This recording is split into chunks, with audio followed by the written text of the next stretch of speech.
रस्त्यांवर कुत्र्यांसह मोकाट जनावरांनी उच्छाद मांडल्याचे चित्र पाहायला मिळते आणि या दरम्यान अनेक अपघातही या जनावरांमुळे घडतात।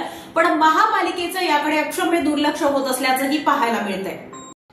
महापालिकेच्या कोंडवाडा विभागाने गेल्या वर्षभरात लहान मोठी अशी एकूण 481 जनावरे जप्त केली। जनावरांच्या मालकांना 13 लाख रुपयांचा दंड केला, तरीही मोकाट जनावरांची समस्या सुटायला तयार नसल्याचे चित्र आहे।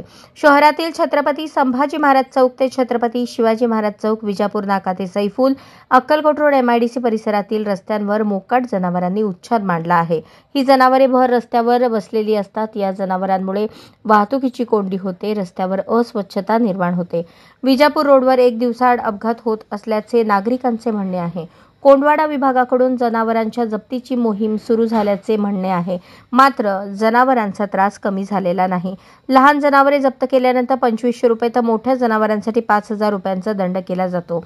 1 जानेवारी 2024 ते 31 मार्च 2025 या कालावधीत लहान 431 जनावरे जप्त करण्यात आली तर 50 मोठी जनावरे जप्त करण्यात आली आहेत।